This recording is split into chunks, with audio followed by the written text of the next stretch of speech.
It is not. It doesn't occur naturally to the extent that you can take it fresh because there's no chalk. Flint comes out of the chalk.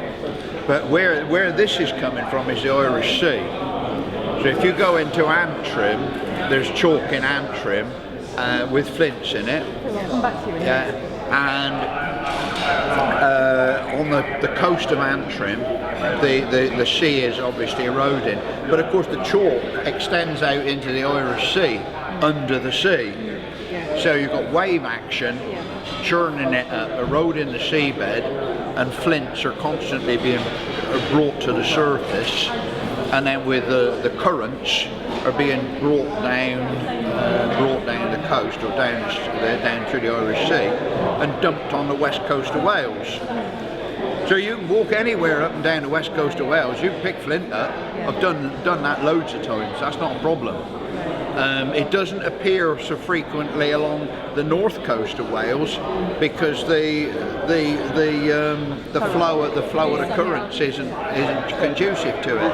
And of course then you get glaciers as well, which might have flowed over from Antrim and brought down. But primarily it's coming up out of the sea. And I mean we had a core yesterday. Yeah, almost fish size. I mean, a seriously big lump of flint. And I remember, I looked at it and I thought, you know, around here, that is a seriously big lump of flint.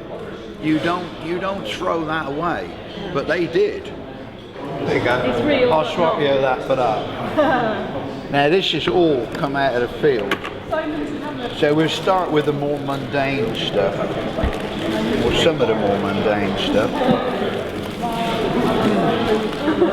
and we'll work up. Particularly nice blade.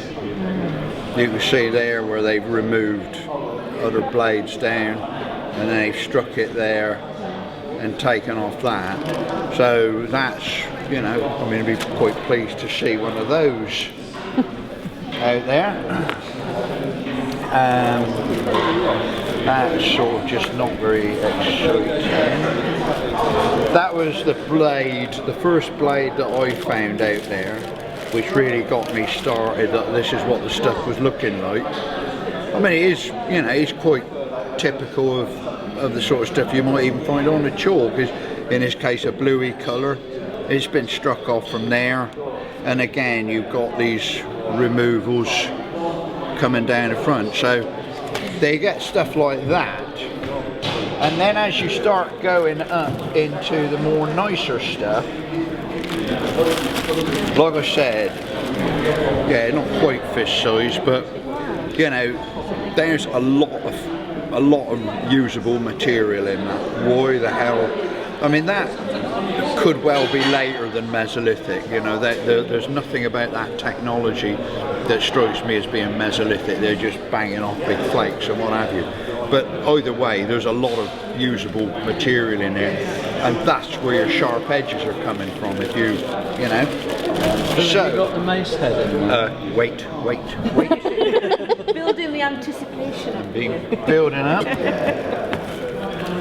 Then we come up to a nice core again, better than that core because this is a nice blade core.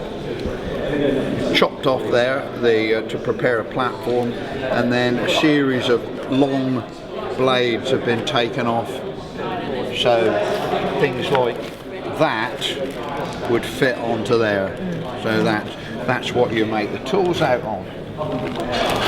Now we start building up. And I think probably the next best piece to go for is that, which is a lovely microlith. It's made on a blade, it's been struck up there. You can see it's a gorgeous coloured piece of flint, nice red piece of flint. So you start off with a blade and then you retouch it all the way down the edge there, and also a bit on that side as well, and that you can then put that into either an arrow shaft or a drill shaft, or put it into a handle, glue it in like that, and allow yourself a continuous cutting edge all the way down. So those, I mean, that's, and like I say, that beautiful wine red staining on it is just gorgeous piece of flint. And so this, none of this is fiddled. All of this stuff come out of the field that you're going to be walking this afternoon. So none of this is a plant, and this is most definitely not a plant either. Wow. So we've got to find the other half. You find the other half and I'll be over the moon. It's what we call a pebble hammer. You can see it's made on a pebble. That's half of it. The other half is going to fit into there. Probably a fairly natural pebble, been picked up out of the river or what have you. And then perforated. Probably what you'd have to do is to start pecking to start with, just to give you a bit of a concavity, just to rough up the surface. Put some sand in, and then with a drill, just drill down the way through, turn it over, and repeat the process on that side until you get through. And then what you would then do is put a wooden shaft through there. Now, if you think, if you've got a shaft that's going through there, you could cut the shaft to fit that through there. You then push that in nice and snug. The bit that sticks out the other end, what you do with any handle nowadays, split it and put a wedge in, and that forces that part, and so that would then force that part of the handle back, and that would make a really firm fixed handle in there. And how do we use it? Know it's been used as a hammer? Because it's got hammer marks on the end there, and you can see what it's done is it's snapped right through the hafting position, right through the hole. You know, when that sort of thing happens, I imagine that it's followed by a lot of foul language. But I remember finding one of these in about the late 70s. So that's what, 30 odd years ago. I can't remember ever having seen another one of these. And I was picking up those odds and ends, and I said to Simon, the Wessex bloke, yesterday, I said, "Oh, got any bags, Simon?" "Oh, I'll go and get you some," he said. And he walked out in the field with his handful of bags, just walking straight across me. Look what I found. You can imagine. I said, "Oh, well done, old chap. You know, congratulations. I'm ever so pleased for you." Well, that was roughly what I said. Jammy sod, yeah, you know. But no, it's a gorgeous piece, isn't it? Absolutely gorgeous piece.